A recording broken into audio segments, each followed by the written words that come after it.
Mitzi, why are you here? Hi, Steve. Well, I'm here because I haven't seen my daughter in over 3 years. And I'm really nervous, so please forgive me, okay? The last time I seen Fatima, she robbed me at my home, and I found out she was in Las Vegas. I've been suspecting that she's been living a lifestyle of prostitution. I've heard it through friends and family. And it really scares me because that's the life that I lived. I've lived that life in the past. I didn't raise my children at all. Because of my drug abuse, I left them with my and I've been in and out of their lives a lot, you know. Something you regret? Absolutely, totally. And I know that I'm partly to blame for Fatima's lifestyle probably now, because she's seen the pain that I've gone through. But I thought that maybe her seeing the pain that I've gone through would have maybe given her the incentive to not do the things that I've done. Does your daughter have a drug problem? I don't know if she has a drug problem now, but before she had left to Las Vegas, I did have her go into a program, and I was trying to help her like that. And she did have a little drug problem. Yes, she did, before then. So you haven't seen her in how many years now? Almost 3 years, maybe a little over. Have you been able to speak to her during this time? Well, she's called, and I've heard her voice on the phone, and I was really hurt, and I thought maybe I was doing the right thing, but maybe I wasn't, I'm not sure, but I hung up. I thought that maybe giving her tough love would probably be the best thing for her. Well, see, the only problem I have with that, and you know, I could be wrong, but it's hard to be tough love, a good mother, when you haven't really been there. Yeah. And so, because in your eyes, in her eyes, your daughter's eyes, maybe she's looking at you more as parents than you yourself, and then she might be mad that here, you know, you ran around the streets, you did whatever you did, and now that she's of age, now you're trying to interfere with her life. I could be totally wrong, but I think you have a point. right. But you're here today because I want to fix things. you want to fix this. I want my daughter back in my life. You want to I miss her rebuild the so much. relationship Yes. with her? Let's take a look at a tape. 3 years ago, I started selling my body.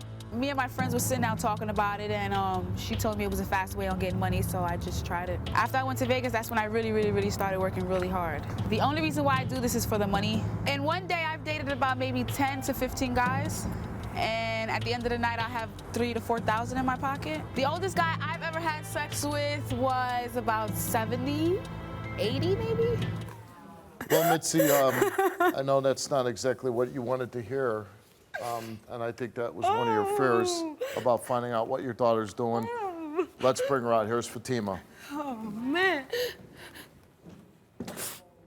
Oh, baby.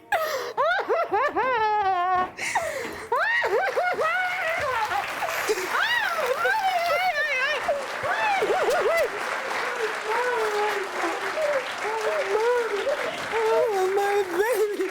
Oh, no. You look just like, oh, my God.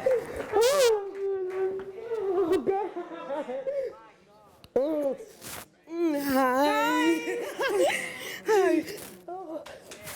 Oh.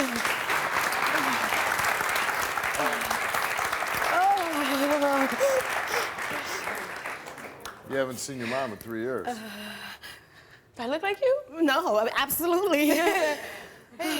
You do look a lot like your mom. And unfortunately, this whole story, the whole background story of this reunion, is one of a sad story. A woman who was addicted to drugs, was a prostitute. Then her biggest fear, after not seeing her children for so long, is that her daughter ends up going down the same path that she does.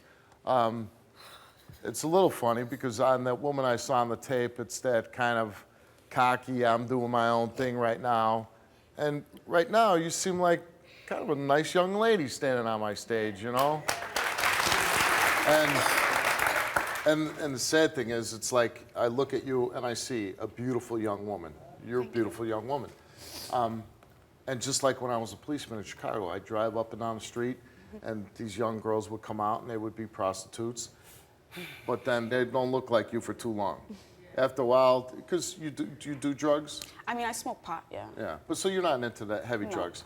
But eventually, when you're in this kind of field and it bears on you and it wears you down and it just becomes unbearable at a point, you will start using harder drugs to escape. She's been through a lot, relapse, sleeping in parks, benches, and all type of stuff. On the highways. On the highways and See, and that's not the life that I want for you, Fatima. I've been there. I've done that. I understand. Don't get me wrong, because I understand. I understand. But there's a better way. You stood away from me for so long. I've turned my back, Fatima. I've given you my heart, and you've stepped on it so many times. So many times. I've dragged you up out of your rut to help you, and you stepped on my heart and stabbed me in the back again and again and again. All right, but what about the times when I needed you? What about the times when I used to walk past the park with my family members and you were sleeping with the crack pipe under the tree? All right, but what do you What want about me the to do? times that I would have to go Fatima? look for you? I was in the midst of my addiction. Hold on. You bring up some good points. And when you ask a child, you know... I was 7 years old when that happened. Right, and you're saying, you know, you stabbed me in the back, you stabbed me in the back. You know, a lot of the weight falls on you. I know that. Okay, so, and what I'll say to you is, just like I did when I grew up in Chicago, I saw the guys that grew up in my neighborhood, and I saw the guys that were just busted out, headed nowhere, and they were all going to jail.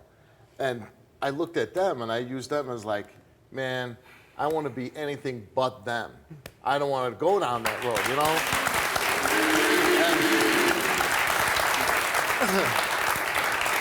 And I wonder, like, you seem like a smart girl and you know what your mom went through. Wouldn't that, looking at your mom, knowing what she went through, laying next to, you know, the crack addicts in the park, knowing all that, wouldn't that say, man, no matter what I do with my life, I'm certainly not going to do that. I mean, Steve, you're 100% right about that, but honestly, I think another reason why I live the way I live is because I didn't get the love and the affection that I needed from both parents. I mean... Okay, but you know, Fatima, you're still such a young woman, and you have your whole life ahead of you. And like I said, when we're all little, my dream was to be a baseball player, right? My dream was to be a doctor. There you go. Yes. Nobody dreams of, I want to be a prostitute, right?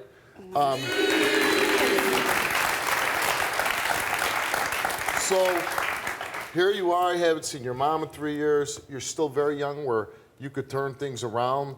You don't have to be in strange room with guys pretending to be cops and about to rob you and do all kind of crazy stuff.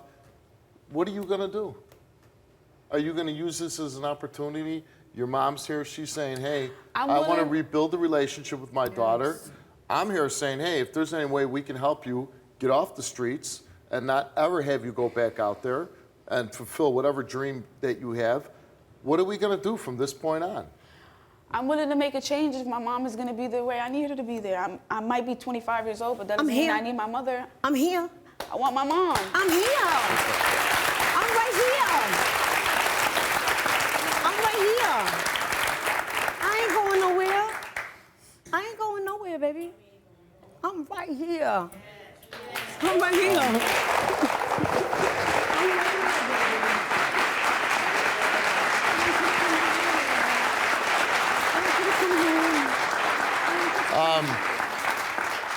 You also have a younger sister that you haven't seen in 4 years. She's here. She's backstage. Oh. Yep. Let's go right this way. Let's go.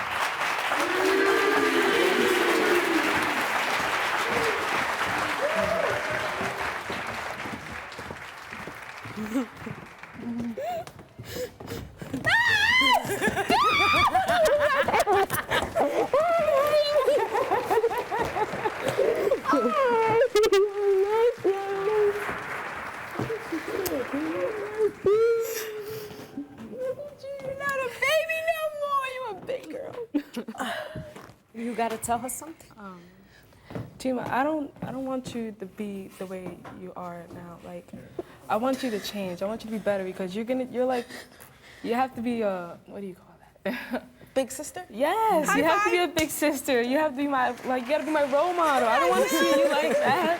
I love you.